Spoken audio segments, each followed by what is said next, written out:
Hey everybody, I'm the Drink Pro, and today we're reviewing two different batches of Obtainium light whiskey.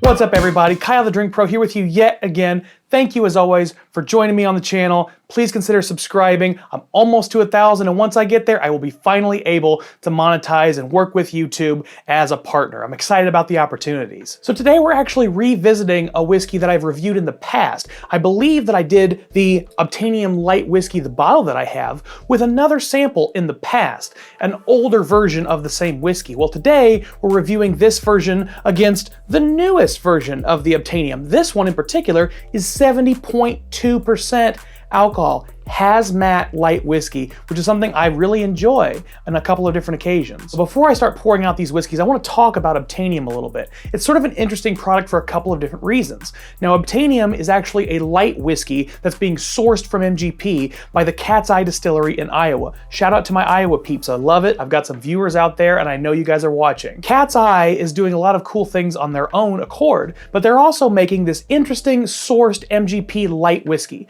Now, what is light whiskey? First off, light whiskey is essentially like a standard whiskey, except it's being distilled to a higher proof. I talk about this a little bit in the previous video, but light whiskey was developed as sort of a response to the desire for clear spirits in the 70s and 80s when bourbon was sort of on the out of the popular trends, unlike today. Light whiskey is going to necessarily have lighter profile. It's gonna be more gentle, softer flavors. You're not gonna get that deep, rich, creamy caramel note that you might get from another kind of bourbon in particular. Now, it seems to me that MGP has started recently selling some of these back stocks of light whiskey that have a lot of age on them. I believe this one is 14 years old, and the sample as well is a 14 year. So we've got two different 14-year-old light whiskeys here. That's probably leftover distillate from the end runs of MGP, maybe even at the time Seagram's. I'd have to check the timeline on that.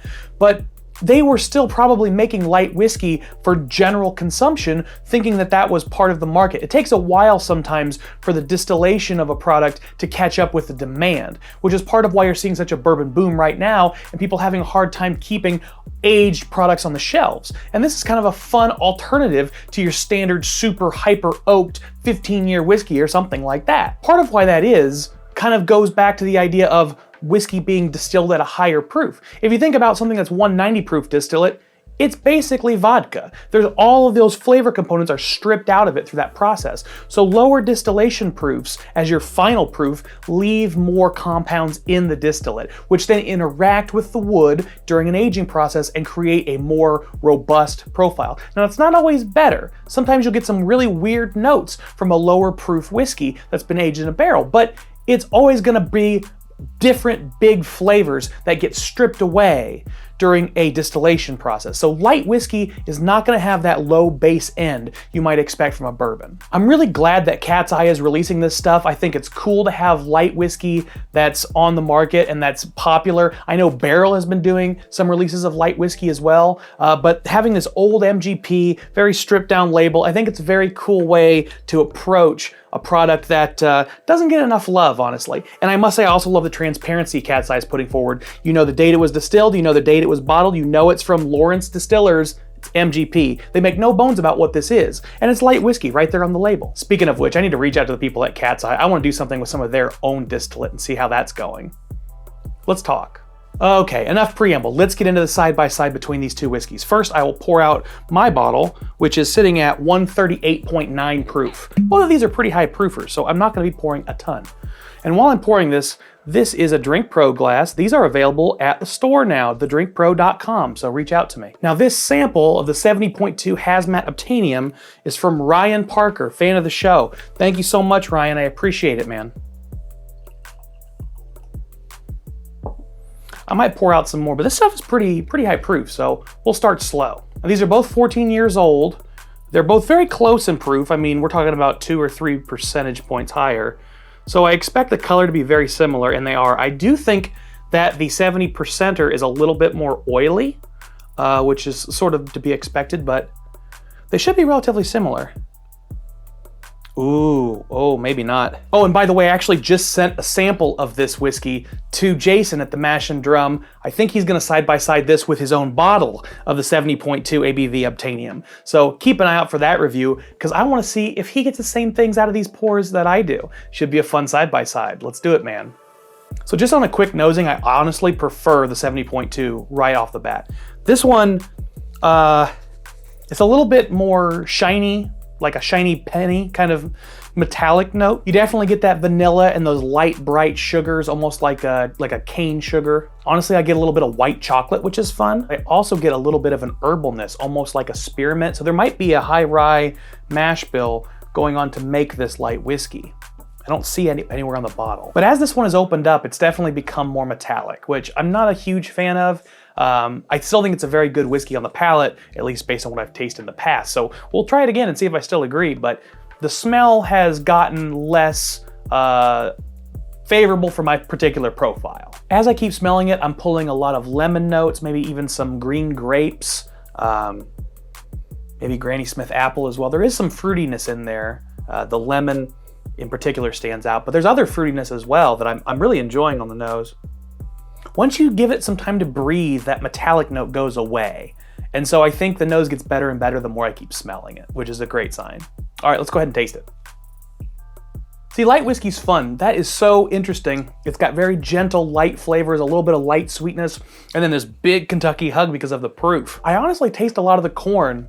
It's really prominent, that grain quality, which is interesting because it's had so much time on oak, you'd think that would get a lot quieter, but it still pretty much stands out. Although there's definitely a nutty component. There's a cedar, there's an almond, there's a walnut, and I definitely get some spice in the mid palate. Maybe cinnamon, maybe something more like a ginger or an allspice. It gives you some kick, but it's not a heat kick or an oak spice kick. It's a baking spice kick. Honestly, I think it's a really well-rounded whiskey. I really like what's going on there. Let's try the 70.2. Well, now first off, the nose on this is a lot creamier. I get more caramel for sure. Whereas the first one, I almost got like sort of grains and cane sugar. This one is a lot more of a traditional bourbon nose. This reminds me of an old style bourbon. I mean, very, very deeply sweet and caramel forward, but still light. It doesn't have a lot of that base note in here.